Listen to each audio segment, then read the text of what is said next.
Thanks for staying with us. We're still discussing last week's elections, and we're sticking with Imo State for now. Tope, let me come to you. Okay, so you started your comments concerning this elections about the fact that it's heavily monetized. People are vote buying has become the new thing. So we're no longer padding the vote. We're no longer writing results. We're now doing vote buying. And really, can we solve vote buying with the level of inflation and corruption in this country? How can we address getting credible elections with the vote buying system? How do we educate the population to collect the money and still vote their conscience? How can we grow democracy with vote buying? I'd like to hear your opinion on that, sir. It's difficult now. It's very difficult. It's getting to a point that we must accept that this has come to be part of our electoral tradition. As bad as it is, politicians are devising new methods of buying the conscience of our people, and it is clear that the Nigerian politician is weaponizing poverty by your misrule, by your misgovernance. You created so many pauperized Nigerians, and those pauperized Nigerians simply can't turn away from gifts that you give them on election day. This thing became rife in Ondo State some years back when they said Dibo fun wa ko sebe. That was the slogan, Dibo fun wa ko sebe. Vote for us and cook stew, prepare a stew. Okay, obe. Yes, obe, you know. So they started giving people money, and like play, politicians now see it as the best guarantee for electoral victory.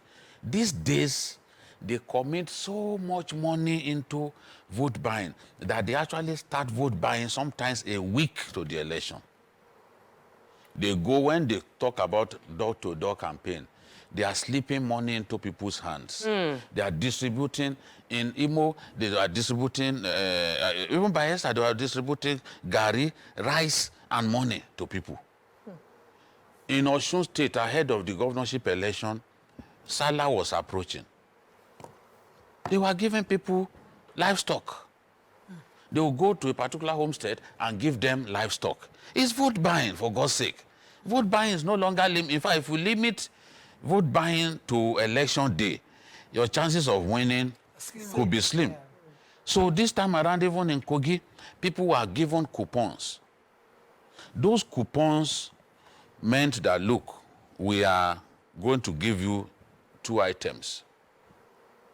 You get 6 yards of cotton and then 5,000 naira. People have been trained to pretend to be illiterate so that the person who verifies that you indeed voted for them can see clearly who you voted for.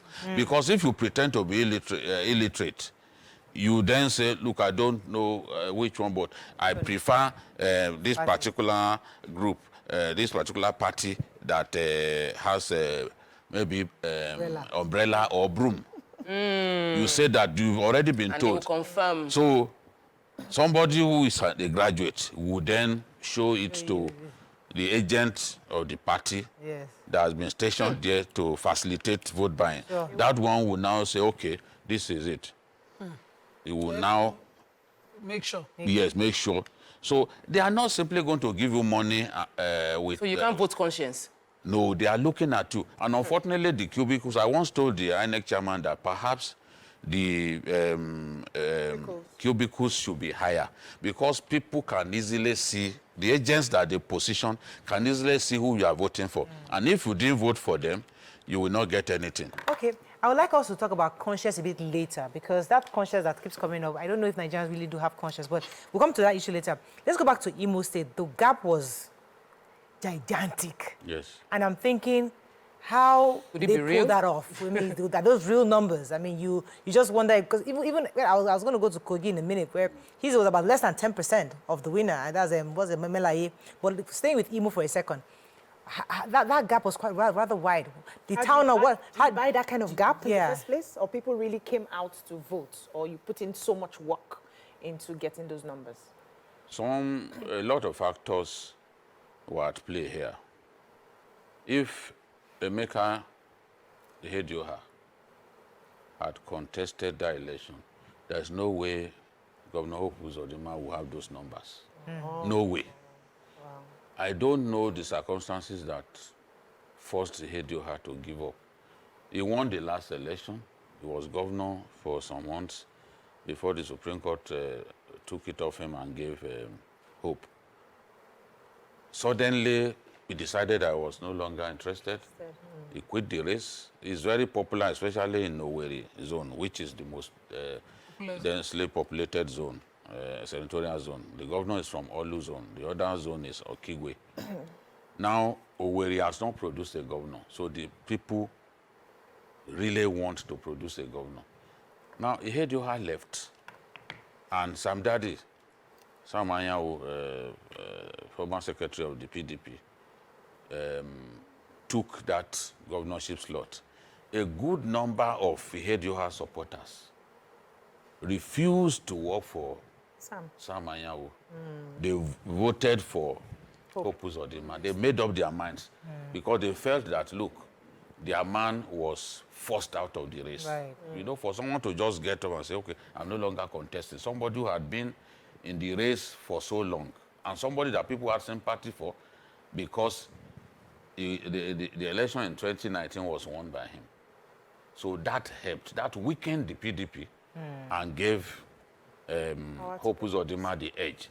Then, talking about the choice of deputy governor, Hope Uzodinma did what the governor of Adamawa did. The governor of Adamawa had a man as deputy governorship candidate. And then Swapped. Before the elections, we had him dropped and picked a woman, a professor, a VC, I think VC of the State University. Hope did the same thing. Because, see, women are far easier to mobilize for elections than men. Men, yeah. I've seen that because I lived in the north. I'm conversant with voter behavior in that part of our country. It's a lot easier to mobilize women. And when the women say they are going in this direction, That's it. That's what that is it. There is a woman who lost her ward by just six votes in Imo State. One, Maria, lost her ward by 6 votes to the PDP. She was, it was impossible Hysterical. to console her. She kept weeping. She felt she let herself down. Yeah. So that's the sort of loyalty that women give you. And also Uzodinma did what you call denominational balance. He is Catholic, his deputy is Catholic, but this time around, he brought an Anglican. So you can see that, okay, people will look at things now and say, look, this person is fair to all. He's brought somebody. So that also helped him. And then we've been telling them, look, if you vote for me from this Owerri zone, I will guarantee that it's an Owerri man that becomes the next governor. So he used that to campaign. Finally, in my view, apart from the fact that, okay, he did well in terms of roads construction, he also got the people to see clearly that, look, the insecurity that we've been having is politically motivated. You can't blame me for it.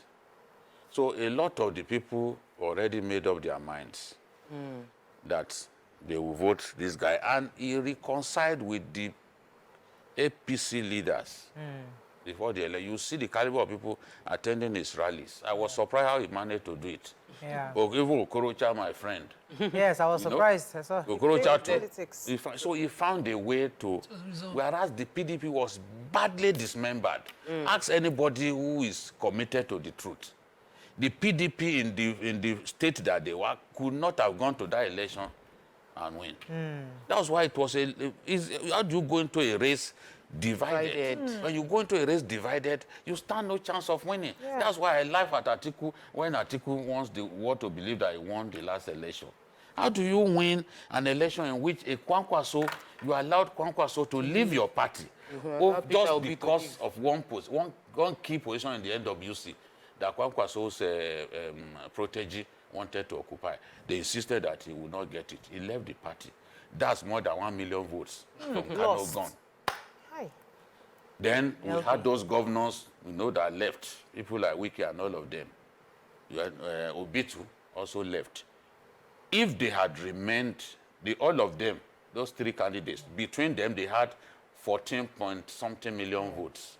That they- APC It would would have been never- a rout. Yeah. Ashwaju would have been blown out of the water. Yeah. But they didn't see the need to resolve their differences. They lost the election. They are now want to go to hysterical. war They are like saying that. all kinds of things. Let's talk I have to go on a break. When we come back, we continue our conversation. Stay with us, Reverend. questions. Yes.